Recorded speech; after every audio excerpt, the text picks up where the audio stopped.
Hello everyone, Shri IAS academy में आपका स्वागत है। जैसा कि आप जानते हैं कि श्री आईएएस एकेडमी ने कई सारी सीरीज को लॉन्च किया है। उसी सीरीज के अंतर्गत ये हमारी आंसर राइटिंग की सीरीज है और आंसर राइटिंग की सीरीज में ऑलरेडी हमने 15 पार्ट डिस्कस कर लिए हैं। ये हमारा 16 पार्ट है। तो चलिए देखते हैं कि आपके द्वारा हमारे टेलीग्राम चैनल पे किस प्रकार का प्रश्न भेजा गया, आपने उसको किस तरीके से लिखा और उसे किस तरीके से लिखना चाहिए, यानी कि उसमें आपने कौन सी कमियां की हैं।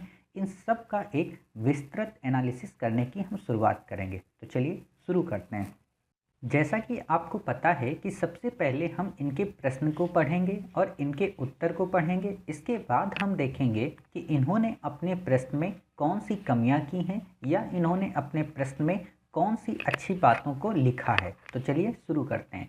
प्रश्न है इनका, पुरा पाषाण काल की प्रमुख विशेषताओं को दर्शाते हुए उससे जुड़े हुए कुछ प्रमुख स्थलों पर प्रकाश डालिए। क्लियर, प्रकाश डालिए कहने का मतलब बिल्कुल सामान्य सा आपसे पूछा है कि आप पुरा पाषाण काल की विशेषताएं सामान्य सी बता दीजिए और कुछ ऐसे प्रमुख स्थलों का आप उल्लेख कर दें जिनसे हमें पता चले कि हाँ, ये पुरा पाषाण काल की विशेष फीचर थे। ठीक, तो इनका उत्तर देखते हैं। इन्होंने लिखा है, पुरा पाषाण काल प्लाइस्टोसीन युग से संबंध रहा था, जब जलवायु में ठंडक अधिक थी, परंतु निम्न पुरा पाषाण काल से उच्च पुरा पाषाण काल तक आते हुए वातावरण शुष्क तथा गर्म होने लगा, जिससे आगे की बदलाव को प्रोत्साहन मिला हाँ, फिर इस काल में मानव ने उपकरण के रूप में प्रस्तर, हड्डी और लकड़ी के उपकरणों का उपयोग किया, जो मुख्यतः विदारणी, हस्त कुठार और खंडक, सल्क और फलक थे। फिर ये क्या लिखा है पता नहीं, कि नेवासा नामक स्थल से प्राप्त फलक के आधार पर इसे फलक की संस्कृत से जोड़ा गया है। ठीक है, फिर आपने लिखा, यह काल था जब मानव शिकारी एवं खाद्य संग्राहक की भूमिका में था। लोग मिलजुल कर ऐसे नहीं लिखना चाहिए। खैर, मैं अभी आपकी हिंदी राइटिंग करेक्शन नहीं देख रहा हूँ। मिलजुल कर बड़े पशुओं का शिकार करता था, जो मुख्यतः उनके भोजन की प्राप्ति भी ऐसे नहीं लिखना चाहिए का साधन था, परंतु नवीन शोधों के आधार पर इनके जीवन के शिकार की जगह खाद्य संग्राहक अधिक महत्वपूर्ण था। पूरा पाषाण काल बैंड सोसाइटी का उदाहरण था, जिसमें समाज में समानता का भाव प्रभाव होता है। शिकार एवं खाद्य संग्रह के मध्य इस समाज में एक नेता उभर कर आते थे, परंतु कार्य समाप्त होने के बाद वह पुनः पूर्व अवस्था पर आ जाता था। ठीक है, फिर आपने लिखा है, इस काल के मानव ने प्रकृति के साथ साथ धीरे धीरे संबंध स्थापित करना आरंभ कर दिया था, जिसमें धर्म एवं कला का विकास होने लगा। बेलन घाटी में लोहंदा नाला तथा राजस्थान के बागौर नामक स्थल से स्त्री की मूर्ति, जिसकी पहचान देवी से, राजस्थान के चंद्रावती के चर्ट पत्थर पर एक चित्र मिला। उसी प्रकार महाराष्ट्र के पटने से एक शुतुरमुर्ग के अंडे पर रेखी चित्र मिलता है। इस प्रकार पूरा पाषाण काल में हम जलवायु, तकनीकी, जीविकोपार्जन, सामाजिक तथा सांस्कृतिक क्षेत्र में विभिन्न स्थल से भिन्न भिन्न विशेषता पाते हैं और इससे होने परिवर्तन को आगे के काल में भी पाते हैं। देखिए, आपने जो अपना प्रश्न लिखा है, हालांकि आपने कई सारी जानकारी भी दी है, आपने मैपिंग भी बनाई है, ये अच्छी बात है, लेकिन आपने जो प्रश्न लिख दिया जिसका आंसर, तो वो प्रश्न की मांग के अनुरूप नहीं है। क्यों? क्योंकि आपसे इसने प्रश्न बिल्कुल सिंपल सा पूछा। सिंपल सा मतलब आपसे इसने पूछा कि आप हमें पूरा पाषाण काल की प्रमुख विशेषताएं बता दीजिए, और जब आप हमें विशेषताएं बता दें तो उससे जुड़े हुए कुछ प्रमुख स्थलों पर आप प्रकाश डालें। क्लियर? आपको पता है कि पूरा पाषाण काल का जो भी काल है, इसकी अगर विशेषता की हमें जानकारी चाहिए तो वो या तो यहाँ से प्राप्त हुए उपकरणों से पता चलती है या उत्खनन किए गए क्षेत्रों से। यहाँ पे हमें कोई टेक्स्ट बुक या कोई ऐसा वृत्तांत नहीं मिलता जिस आधार पर हम कह दें कि ये सांस्कृतिक विशेषता है, ये सामाजिक विशेषता है, ये आर्थिक विशेषता है, ये राजनीतिक विशेषता है या इनकी ये वैज्ञानिक प्रगति है। क्लियर? तो होता क्या है कि कई सारे हिस्टोरियन क्या करते हैं, या हम और आप, हमें क्या करना चाहिए कि जब हम इनके इन चीज़ों को या इन उपकरणों को देखें या उत्खनन में मिली उन वस्तुओं को देखें, तो उस आधार पर अपनी कहानी को गढ़ने का प्रयास करें। मतलब आप क्या करें कि सबसे पहले यहाँ पे पूरा पाषाण काल का एक सामान्य सा परिचय दे दें। सामान्य सा परिचय का मतलब कि पूरा पाषाण जो काल है वो किस टाइम पीरियड से किस टाइम पीरियड तक माना जाता है। तो आपको पता है कि कुछ लोग 5 लाख से 10,000 तक मानते हैं, कुछ लोग 20 लाख से 10,000 BC तक मानते हैं। ठीक, तो आप एक सामान्य परिचय दे दोगे शुरू में कि पूरा पाषाण काल का ये परिचय है, 2 लाइन में आ जाएगा। फिर आप बताओगे कि कई सारे विद्वानों ने पूरा पाषाण काल को 3 भागों में विभाजित किया, जिनमें निम्न पूरा पाषाण काल, मध्य पूरा पाषाण काल और उच्च पूरा पाषाण काल। अब आप क्या करोगे, जब आपने विभाजन कर दिया ना, तो एग्जामिनर को ये लगा कि इस अभ्यर्थी को पूरा पाषाण काल के प्रति काफ़ी अच्छी समझ है। क्यों? क्योंकि इसके बारे में तो किसी को इतनी अच्छी समझ हो ही नहीं सकती। वही व्यक्ति समझ डेवलप कर सकता है जिसके अंतर्गत थिंकिंग प्रोसेस होगी। क्यों? क्योंकि इसमें तो कोई टेक्स्ट बुक हमें मिली नहीं, किसी भी प्रकार के प्रमाण है नहीं। सिर्फ उत्खनन को देखकर हमें ये एज्यूम करना है कि उनके मन मस्तिष्क में क्या चल रहा होगा, उस समय का समाज, उस समय की सोसाइटी या उस समय का कल्चर कैसा रहा होगा। तो हम जब ये चीज़ें बता दिए कि तीनों पार्ट ऐसे ऐसे थे, फिर आप बताओगे कि इनका जो जीवन था एक विकास क्रम से गुजरा। जैसे आप देखोगे कि शुरू में क्या थे, ये खाद्य संग्राहक और खाद्य आखेटक थे। ठीक, फिर आप देखोगे धीरे धीरे इन्होंने भोजन को खोज रहे थे कि हाँ ये कंदमूल फल फूल वगैरह हमें मिल जाएं तो हम उसी के बेस पे अपना लाइफ को श्योर करें। ये भी करते थे कि जो जानवर के द्वारा मीट मांस खाया जाता था, जानवर को भगाने के लिए झुंड में हमला करते थे और जो कच्चा मांस होता था उसे ही खाते थे। ठीक, लेकिन धीरे धीरे समय के अकॉर्डिंग इन्होंने प्रकृति पर विजय प्राप्त करने की शुरुआत की। प्रकृति पर विजय प्राप्त करने की शुरुआत का क्या मतलब कि इन्होंने क्या किया कि जो जानवर होते थे उनको भगाने के लिए हथियारों का इस्तेमाल करने लगे। हथियारों में भी इन्होंने अपनी वैज्ञानिक परिष्करण को शो किया कि पहले ये मोटे हथियार का उपयोग करते थे, फिर नुकीले करने लगे और धीरे धीरे निम्न पुरा पाषाण काल का मानव जब उच्च पुरा पाषाण काल तक आता है तो वो ब्लेड, करछुनी इन जैसी चीज़ों को अपनाने लगा। समझ गए? यानी कि उनके जो औजार थे ना, पहले इतना बड़ा औजार होता था पत्थर, फिर छोटा होने लगा, फिर और छोटा होने लगा, धीरे धीरे इतना माइन्यूट होने लगा कि जितना वो माइन्यूट हुआ उतना ही ज़्यादा वो इनके उपयोग में आने लगा। कहने का मतलब जैसे आज आप देखते हो ना कि पहले फ़ोन कितना बड़ा था, फिर छोटा हुआ, फिर उससे और छोटा हुआ, आज तो हमारे पास डिजिटल वॉचेस भी आ गई हैं, यहाँ तक कि हमारे पास डिजिटल गूगल्स भी आ गए जिसके बेस पे हम कोई भी चीज़ देख सकते हैं। तो ये तकनीकी का परिष्करण ही तो है, यानी कि मानव विकसित हो रहा था। और आप इसमें क्या बताओगे कि उस समय जो मानव था वो कई विकास चरणों में देखने को मिलता है। जैसे हमें कभी होमो इरेक्ट्स मानव मिलता है निम्न पुरा पाषाण काल में, तो हमें मध्य पुरा पाषाण काल में नियंडर स्थल मानव की खोज देखने को मिलती है, और जब आप उच्च पुरा पाषाण काल की ओर आओगे तो होमो सेपियंस जैसा मानव देखने को मिलता है। कहने का मतलब इनका जो समाज था उसमें भी विविधता थी, ये हम एज्यूम करेंगे। और फिर आप देखोगे कि इन्होंने आग के बारे में जानकारी ली। हालांकि आग का इतने बृहद स्तर पर उपयोग नहीं किया, लेकिन इनको आग की जानकारी हुई कि ये भी एक कोई चीज़ है। इन्होंने हड्डियों के जो उपकरण होते थे उससे औजार बनाए।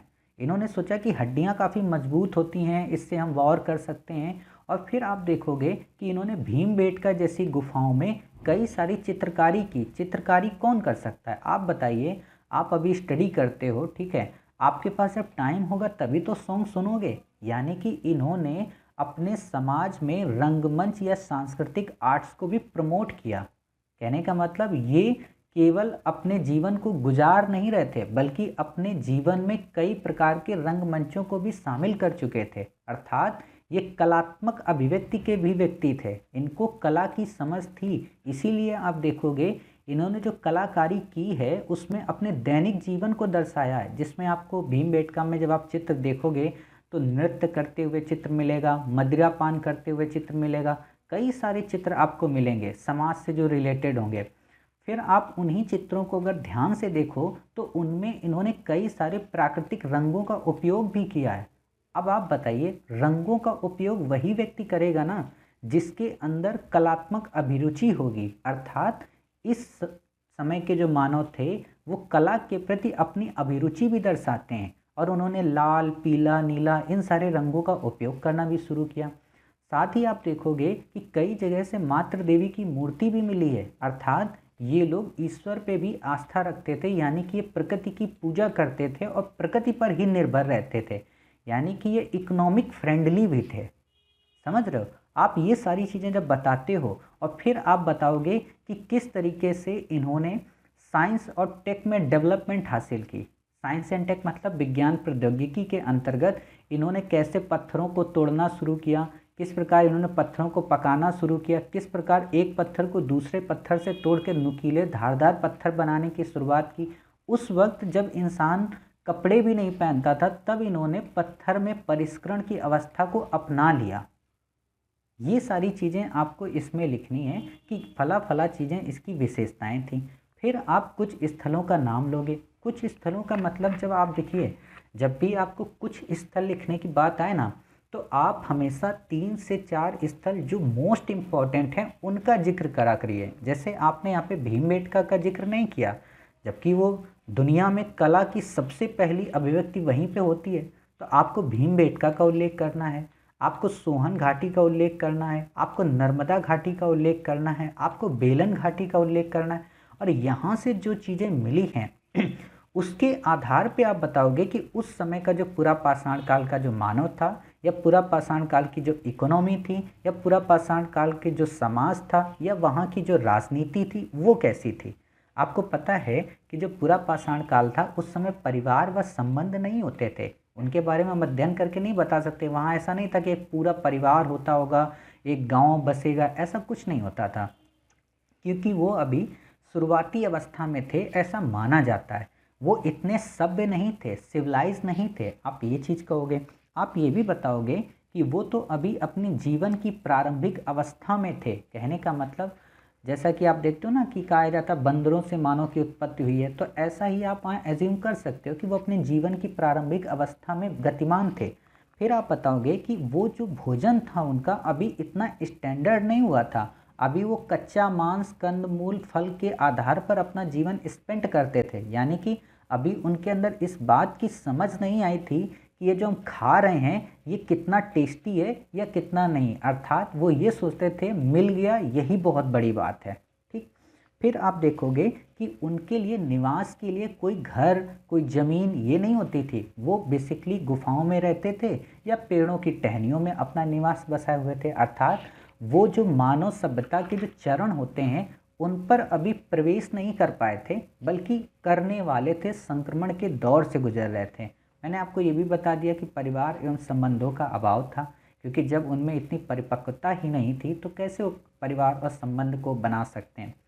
फिर आप देखोगे कि वो क्या थे, प्रकृति पर पूरी तरह से डिपेंडेंट थे। अगर उनको आज कंदमूल फल मिला तो ठीक है, अगर उनको वहाँ से जंगल सारे समाप्त हो गए तो वो अपना आगे बढ़ जाते थे, कहीं और निवास करते थे। अर्थात वो प्रकृति पर अभी उस तरीके से विजय नहीं प्राप्त कर पाए जिस तरीके नवपाषाण और मध्य पाषाण के लोगों ने शुरुआत की थी। ठीक, आपको पता है कि वो पेड़ों की छाल और चर्म वगैरह पहनते थे, इससे ज़्यादा आपको नहीं वो करना है। अब चर्म वगैरह अगर वो पहन रहे हैं और पेड़ों की छाल अगर वो लपेट रहे हैं तो आप यहाँ पे एक एज्यूम कर सकते हो कि उनको इस बात की समझ थी कि प्राइवेसी क्या होती है। क्लियर? अर्थात वो इस बात को समझते थे, उनका समाज इस बात को समझता था कि हम इन चीज़ों को पहनेंगे तो सर्द से बचेंगे, हम अगर इन चीज़ों को पहनेंगे तो हम दूसरों पे आक्रमण कर सकते हैं या हम जानवरों को भगा सकते हैं।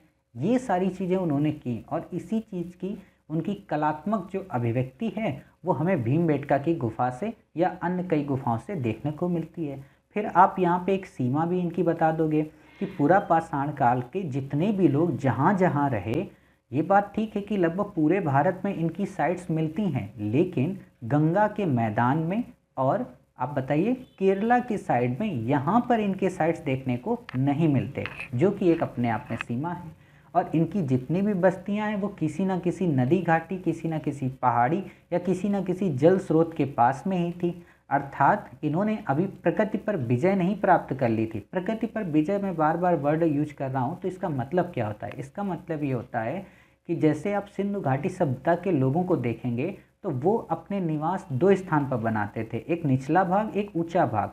निचला भाग जो होता था वो इसलिए कि अगर बाढ़ कभी आ जाए तो लोग ऊंचे वाले भाग पर चले जाएं, अर्थात उन्हें इस बात की समझ थी कि हाँ, अगर बाढ़ आएगी तो हम ऊपर चले जाएंगे। साथ ही उन्होंने कुएं वगैरह घर में बना लिए थे कि अगर बारिश नहीं भी हुई तो हम अपना इसी से रिजर्वर से काम चला लेंगे। लेकिन यहाँ पर अभी ऐसी समझ नहीं थी। और फिर आप लास्ट में जब निष्कर्ष लिखोगे तो आप बता दोगे कि अभी इस पर उत्खनन किया जाना बाकी है, तो अभी पूर्णतः निष्कर्ष नहीं दिया जा सकता।